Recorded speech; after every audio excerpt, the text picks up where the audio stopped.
tu vis avec le prédiabète ou avec un diabète de type 2, il y a sûrement mille et une questions qui te passent par la tête. Avoir ce diagnostic-là, c'est normal, hein? Ça nous confronte à nos habitudes alimentaires, nos habitudes nutritionnelles. Et une des questions qui revient régulièrement, c'est quoi une bonne collation pour une personne diabétique? Donc, je te présente ça aujourd'hui pour départager le vrai du faux.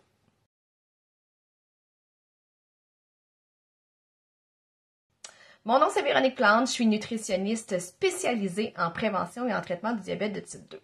Moi, ma mission, c'est de te donner le pouvoir sur ta santé pour que tu comprennes ce que tu manges puis l'impact que ça a à court, moyen et à long terme sur ta santé.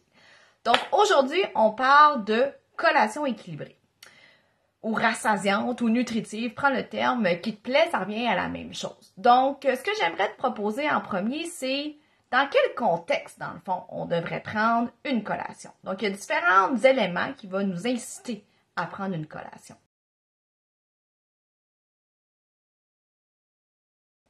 Première chose, si tu as sauté un repas ou que ton dernier repas était vraiment petit, plus petit qu'à l'habitude, c'est tout à fait normal que tu vas ressentir la faim plus rapidement.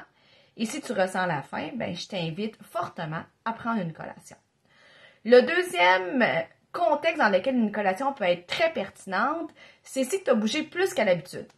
Donc, si tu allais faire une course, une marche de plus longue durée ou tu as tout simplement fait le grand ménage de la maison, c'est très possible aussi que tu ressentes la faim plus rapidement. C'est tout à fait normal, tu as dépensé plus qu'à l'habitude, donc je te suggère aussi fortement de prendre une collation.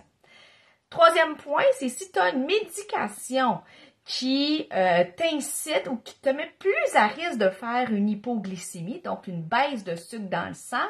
On pense à l'insuline qui a cet effet secondaire-là possible, mais aussi de la médication comme le Diabeta ou le Diamicron, qui sont des molécules de moins en moins prescrites, mais qui peut être possible. Ça se peut que tu aies ce médicament-là. Donc, encore une fois, plus sujet à avoir besoin d'une collation.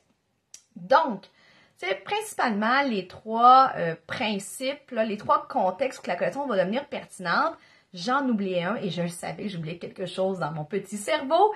C'est si tes repas sont trop espacés. Donc, qu'est-ce qu'il faut comprendre? C'est que même si tu fais une assiette bien équilibrée, au bout de 3, 4, voire 5 heures gros maximum, tu vas ressentir la faim à nouveau. Donc, encore une fois, c'est un signe que la collation peut être tout à fait appropriée. Donc, une fois qu'on sait dans quel contexte qu'on devrait prendre une collation, maintenant, c'est quoi une collation équilibrée? Donc,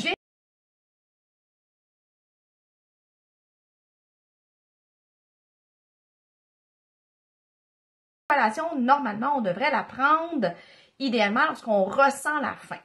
Donc, pour faire remonter notre taux de sucre, évidemment, il nous faut du sucre dans notre collation. Donc, ce sucre-là, on le veut de façon nutritive, pour rassasier notre corps, pour lui donner un effet énergétique. Ce qu'on veut, c'est pas prendre une collation pour au bout d'une heure d'avoir encore faim ou avoir le goût encore de grignoter. Donc, c'est quoi cette part de glucides-là nutritive? Il y a 4 groupes alimentaires qui vont répondre à cette catégorie-là. Donc, le fruit, le produit céréalier à grains entiers, le produit laitier ou les légumes. Mais si je prends juste cette part de glucides-là, qu'est-ce qui arrive? C'est que c'est très facile à digérer. Donc, le taux de sucre monte vite et tout ce qui monte vite redescend vite. Peut-être que vous avez déjà expérimenté l'expérience suivante. Je prends une pomme, puis câline, au bout de 45 minutes, j'ai aussi faim, ça n'a pas réglé le problème. Le problème n'est pas la pomme. Le problème, c'est qu'il manque ma deuxième partie de ma collation, qui est la source de protéines. Donc, la source de protéines, c'est quoi? Ça peut être un œuf cuiseur, ça peut être un petit morceau de fromage, ça peut être quelques noix, ça peut être des graines de tournesol, ça pourrait être un smoothie dans lequel j'ai mis du lait, qui est ma source de protéines, et des fruits, qui est ma source de glucides. Ça pourrait être un petit peu de thon avec mes craquelins, ça pourrait être des fèves d'edamame, ça pourrait être du croton à base de PVT. Donc, il y a différentes façons et le fait de rajouter des protéines, ben ça va faire que mon taux de sucre va monter. Oui, c'est bien normal, hein? Je viens de manger une part de glucides juste avant, mais le taux de sucre va monter tranquillement pas vite, et ce qui monte tranquillement pas vite redescend tranquillement pas vite.